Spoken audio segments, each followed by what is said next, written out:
नमस्कार, मैं Dhananjay Kumar, the public India में आपका स्वागत है।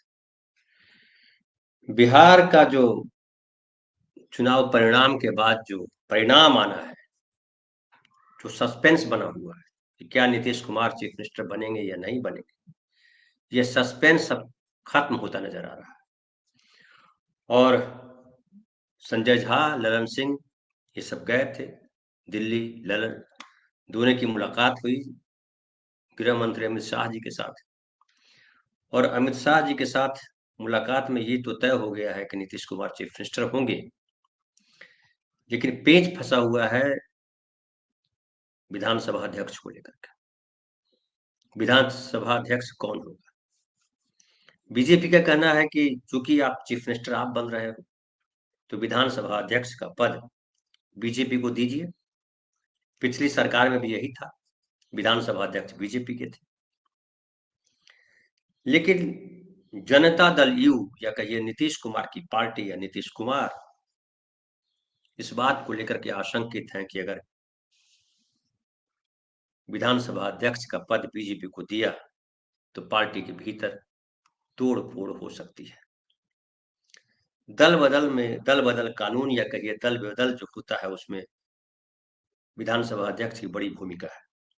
आप याद कीजिए महाराष्ट्र में जो हुआ, सुप्रीम कोर्ट तक चले गए लोग कि विधानसभा अध्यक्ष जल्दी से उन विधायकों की विधायकी समाप्त करें, दल बदल कानून के तहत जो पार्टी तोड़कर छोड़कर गए हैं। लेकिन विधानसभा अध्यक्ष ने कोई फैसला नहीं लिया। राज्यपाल ने गड़बड़ी की, इस बात को सुप्रीम कोर्ट ने अंडरलाइन किया, रेखांकित किया और कहा कि राज्यपाल ने गड़बड़ी की है। राज्यपाल ने जो किया वो नैतिक नहीं, संवैधानिक नहीं।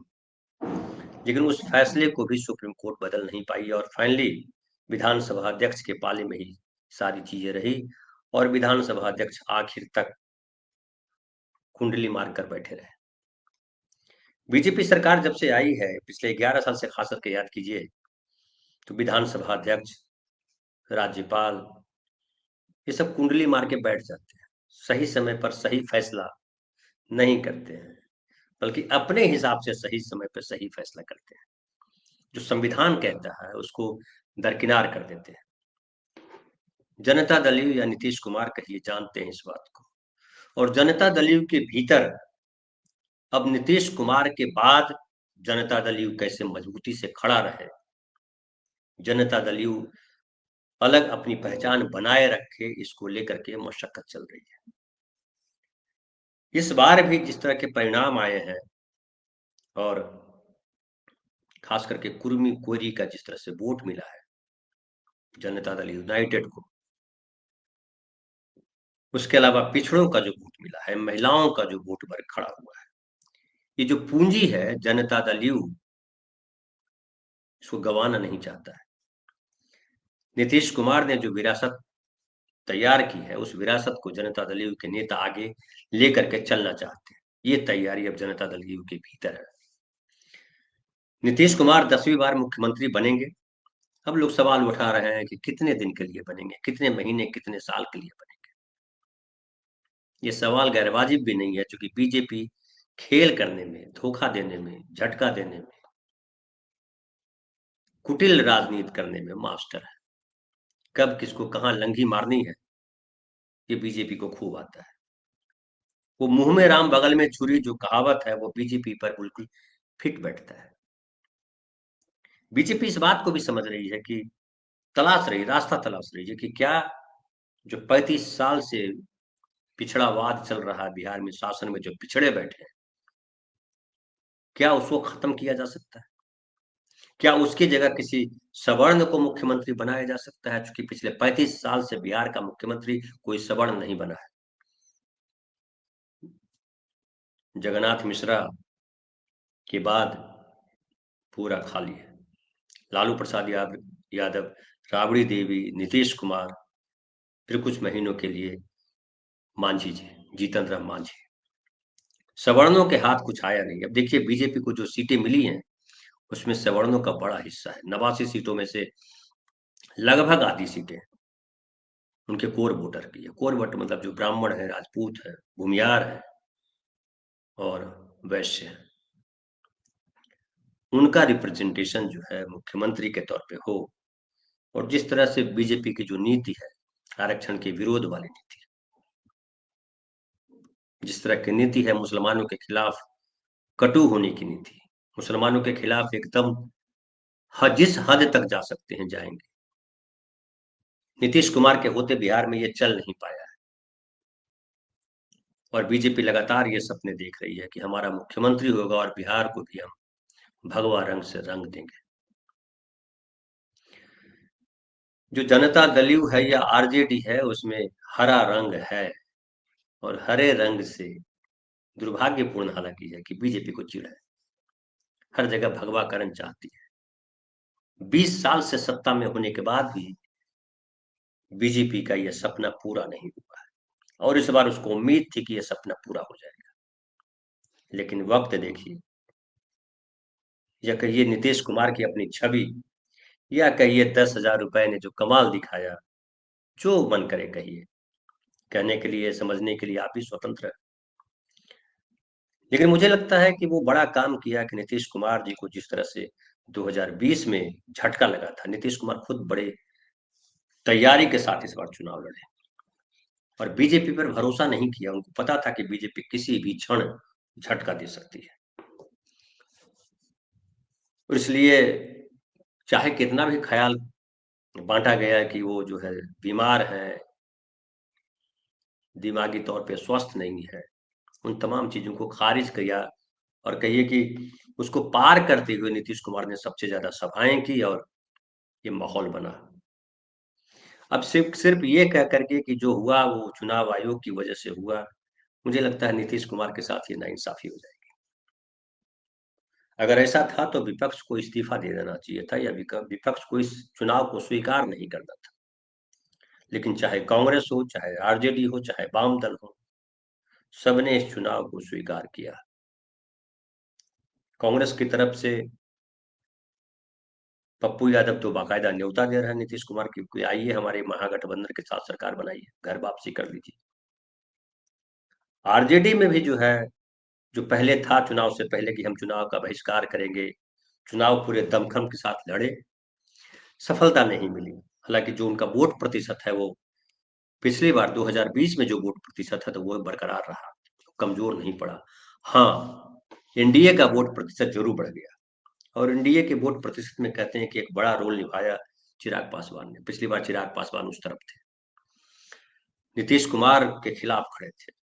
और नतीजा रहा कि अगर 5% भी अगर खिलाफ होता है तो आपका 10% का नुकसान होता है। 8-9% का जो है फायदा बताया जाता है एनडीए को। तो कई सारी चीजें हैं, अब इस पर बहुत बात मैं नहीं करना चाहता हूँ।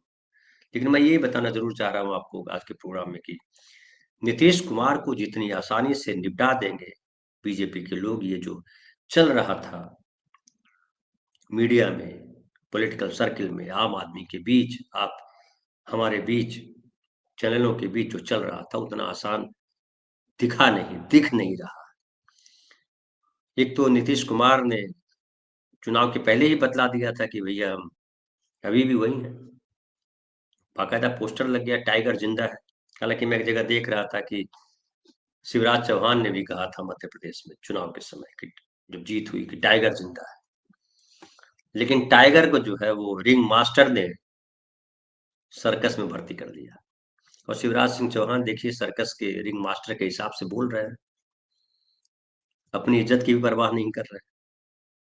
लेकिन क्या नीतीश कुमार को रिंग मास्टर कंट्रोल कर लेगा, ये सवाल तमाम लोगों के पास था। लेकिन उसका जवाब आ गया है कि रिंग मास्टर नहीं कंट्रोल कर पाए। नीतीश कुमार ने बंटवारे की सीट को भी अपनी तरीके से लिया और तय किया कि हमें कहाँ लड़ना है, कहाँ नहीं लड़ना है। रिंग मास्टर भी कुछ नहीं बोल सके। रिंग मास्टर के साथ नीतीश कुमार ने रैली मंच साझा नहीं किया, रोड शो में नहीं गए और अपना गुस्सा लगातार जारी रखा। और नीतीश कुमार इस बार दिल्ली नहीं गए हैं, बैठे हैं यहीं पटना में और सब यहीं से तय हो रहा है। वहां भी वो भी तने हुए हम वहीं रहेंगे, दिल्ली वाले रिंग मास्टर। लेकिन रिंग मास्टर जो है वो उनके हाथ में बाजी है नहीं। हालांकि जब चुनाव परिणाम आए तो लोगों ने कहा कि इस बार इतनी ज्यादा सीटें आ गई है नीतीश कुमार के पास की अब इनके पास ऑप्शन नहीं है। विपक्ष को खत्म कर दिया और विपक्ष जो है अब विपक्ष के साथ सत्ता साझा कर सके, ये नीतीश कुमार के पास क्षमता जो थी पहले पहले के विधानसभाओं में रही, वो क्षमता इस बार खत्म हो गई है। अब नीतीश कुमार पाला नहीं बदल सकते। नीतीश कुमार अगर ज्यादा रंग बांधेंगे तो उनका रंग फीका कर दिया जाएगा, पार्टी को तोड़ दिया जाएगा। और ये एहसास जनता दल यू के नेताओं को है, जनता दल यू के रणनीतिकारों को है, नीतीश कुमार को है। इसीलिए वो अध्यक्ष पद के लिए अड़े हैं। गृह मंत्रालय तो नीतीश कुमार किसी कीमत पर छोड़ेंगे नहीं। लेकिन बीजेपी को भी ये पता है कि नीतीश कुमार से उलझना ठीक नहीं होगा। जो चुनाव परिणाम आए हैं, कल भी मैंने आपको बताया था कि जो चुनाव परिणाम आए हैं उसमें नीतीश कुमार को सबसे बड़ी और सबसे ज्यादा सफलता मिली। 85 सीटें 2020 की तुलना में दुगनी। बीजेपी को उस हिसाब से बहुत कम सीटें मिली। हालांकि जनसुराज के जो नेता है, कहा गया कि जनसुराज भी बीजेपी को मजबूत करने के लिए उतरा है मैदान। एआईएम को लेकर के भी कहा गया कि एआईएम महागठबंधन को नुकसान पहुंचा रहा है और इससे एनडीए मजबूत होगा। कई जगह ऐसा हुआ भी। लेकिन जो भी परिणाम आए उसमें बीजेपी को जो लग रहा था, जो विश्लेषकों को लग रहा था कि बीजेपी बहुत ही जबरदस्त पोजीशन में है और जो चाहेगा उसका आला कमान वही होगा, ऐसा होता नजर नहीं आ रहा है। अब सवाल है कि अगर अध्यक्ष पद पर समझौता नहीं होता है तो क्या होगा।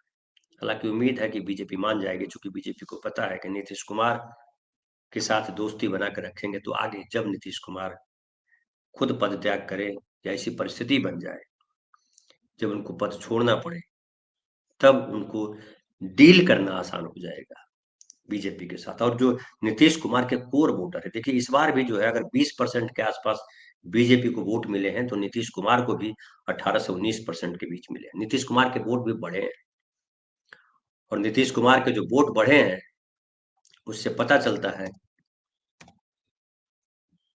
बीजेपी को भी कि हम नीतीश कुमार को डिलीट करके या नीतीश कुमार को इग्नोर करके हम काम नहीं कर सकते। और अब सवाल है कि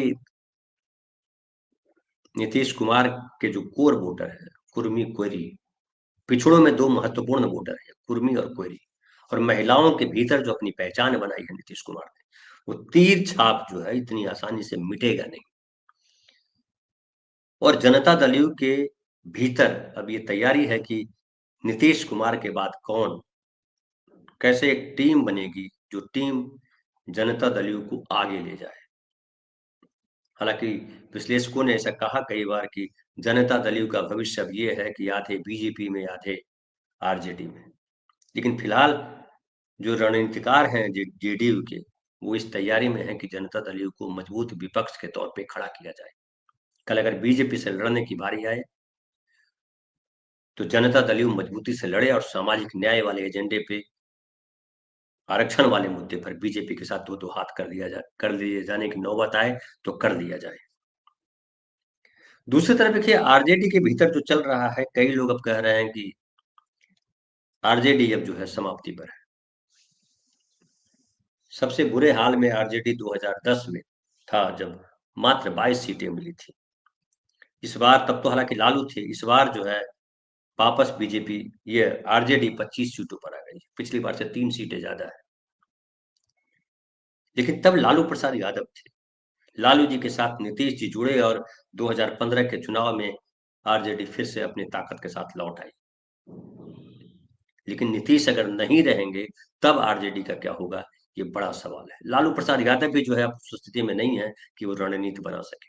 उनके घर के भीतर जो झगड़ा चल रहा है, आप सबको पता होगा कि एक समय ऐसा भी आया जब तेजस्वी बेहद निराश हो गए और तेजस्वी में विधायक दल की जो बैठक हुई उसमें उन्होंने कहा कि आपको किसी और को नेता चुनना है, चुन लीजिए। मुझे नहीं समझ में आ रहा है कि मैं परिवार बचाऊं या पार्टी बचाऊं। ऐसे में लालू प्रसाद यादव ने फिर से मोर्चा संभाला और कहा कि वो हमारा घरेलू झगड़ा है, वो हम निपटाएंगे। हम रोहिणी आचार्य और तेजस्वी वाले प्रसंग की बात कर रहे हैं। आपको हम बता भी चुके हैं कि ऐसा हो चुका है। रोहिणी आचार्य जो है तेजस्वी पे, उनके साथी पे जो भारी आरोप लगा करके गई और कहा कि हमें मारा गया, हमें पीटा गया, हमें घर से निकाला गया। तेजस्वी को तेजस्वी के प्रति लालू प्रसाद यादव ने अपने भरोसा दिया, संजय यादव के प्रति भी भरोसा दिया। और अभी जो पार्टी दिखाई पड़ रही है कि तेजस्वी के साथ पूरी पार्टी खड़ी है, और होना चाहिए। तेजस्वी में मैं भी एक संभावना देखता हूं कि तेजस्वी अच्छे नेता के तौर पे उभरेंगे कल। दूसरी तरफ जो है एक और एंगल बनता है जो जनसुराज का। जनसुराज के नेता जो है वो पीके, उन्होंने प्रेस कॉन्फ्रेंस किया और लोगों के सवालों के जवाब दिए। अब देखिए, बड़ी बुरी हालत हुई है, तो आपको पता है पीके साहब की पार्टी का। 243 सीटें बिहार में है, 238 सीटों पर उनके कैंडिडेट बचे थे, हालांकि 243 पे खड़े किए थे उन्होंने। कुछ बैठ गए, कुछ कहीं और चले गए। 238 सीटों पर उनके कैंडिडेट्स ने चुनाव लड़ा और 236 सीटों पर जमानत जब्त हो गई। मात्र 2 सीट पर जमानत बचा पाए उनके कैंडिडेट। कई जगह महागठबंधन या एनडीए के उम्मीदवारों की हार के कारण बने वो, लेकिन अपनी जगह नहीं बना पाए, अपनी जगह नहीं बचा पाए। और जब उनसे पत्रकारों ने पूछा कि आपने भविष्यवाणी की थी कि नीतीश कुमार अगर 25 सीट से ज्यादा लेकर के आएंगे तो हम राजनीति छोड़ देंगे, क्या करेंगे? राजनीतिक जवाब दिया पीके ने, कहा कि हम कोई पद पे थोड़े हैं कि छोड़ दें, लेकिन बिहार के लिए हम सोचते रहेंगे, बिहार के लिए हम करते रहेंगे। एक और मैं बताऊं कि बिहार के जो राजनीति है उसमें सवर्णवाद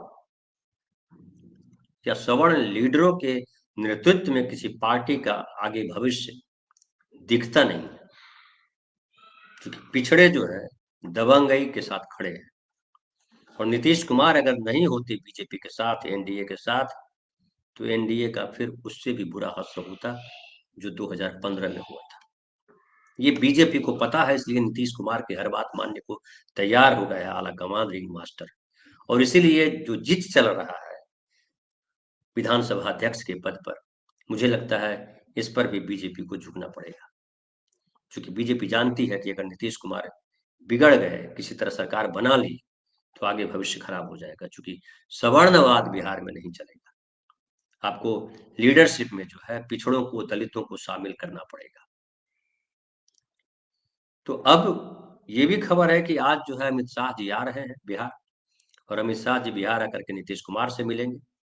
आगे की रणनीति पे चर्चा होगी और 19 तारीख है, 19 तारीख को राज्यपाल से मिलेंगे नीतीश कुमार, उनको इस्तीफा सौंपेंगे और सरकार बनाने का निमंत्रण स्वीकार करेंगे। 20 तारीख को गांधी मैदान में, पटना का जो ऐतिहासिक गांधी मैदान है, वहाँ शपथ ग्रहण समारोह होगा। उसकी तैयारी चल रही है, शुरू हो गई है।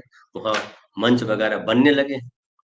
जनता दल यू के नेताओं में उत्साह है, बीजेपी के नेताओं में भी उत्साह देखा जा रहा है कि जो बिहार के नेता है, उनको लग रहा है कि सब सही तरीके से सरकार चलेगी। हालांकि बताया जा रहा है कि डिप्टी सीएम के पद भी जिस पर जो है एक दो लोगों की छटनी होगी, कुछ दूसरे लोग आएंगे। और अब क्या होगा पता चलेगा कल परसों, जब सरकार शपथ लेगी। कहा जा रहा है 18 विधायकों के साथ शपथ लेंगे, 18 मंत्री बनाए जाएंगे पहले दौर में। तो कुल मिलाकर के जो स्थिति है कि जो चुनाव से पहले या चुनाव तक गोल जो है, या कहिए कि जो जो गेंद है, वो बीजेपी के पाले में दिखाई पड़ रही थी। चाहे मीडिया ने क्रिएट किया हो, चाहे जिसने भी क्रिएट किया हो, या नीतीश कुमार के बारे में जो विश्लेषक हैं वो सही सही आकलन नहीं कर पाए। अब गेंद जो है बीजेपी के हाथ से निकल करके जेडीयू के हाथ में है, और बीजेपी चाह कर कर भी उस तानाशाह वाला रूप ले नहीं पा रही। अब देखना है कि नीतीश कुमार चीफ मिनिस्टर बनते हैं तो किस तरह से वो शासन चलाते हैं, किस तरह से लगाम कसते हैं, क्योंकि 2020 में लगाम उनकी काफी कमजोर रही। हालांकि मैं इस बात की तारीफ करता हूं कि जो तेजस्वी ने जो 10 लाख नौकरियों का वादा किया था, नीतीश कुमार ने तेजस्वी के साथ जब सरकार बनाई तभी वो नौकरियों का पिटारा खोला और 5.5 लाख नौकरी दी गई। वो बीजेपी के साथ रह के भी कर सकते थे, वो क्यों नहीं किया? वो तेजस्वी के साथ आकर के क्यों किया? और इसी आधार पर मैं हमेशा कहता हूँ कि विरासत नीतीश कुमार सामाजिक न्याय को तेजस्वी को देकर के जाएंगे। लेकिन अब जब जनता दल यू के भीतर भी ये तैयारी चल रही है कि जनता दल यू को जीवित रखा जाए, नीतीश कुमार को नेता बना के रखा जाए और बाबू जगदेव प्रसाद हो, कर्पूरी ठाकुर हो, इनकी विरासत को आगे कैसे बढ़ाया जाए, इस पर विचार चल रहा है। और लोग जो कह रहे हैं कि सांप्रदायिकता की गोद में बैठ करके, सांप्रदायिक बीजेपी की गोद में बैठ करके बिहार को धकेल दिया सांप्रदायिकता की आग में, ये जो नीतीश कुमार के ऊपर सबसे बड़ा खराब आरोप है, बुरा आरोप है, उससे कैसे मुक्ति दिलाई जाए, इसकी तैयारी कर रहा है जनता दल यूनाइटेड। फिलहाल इतना ही। बहुत बहुत धन्यवाद।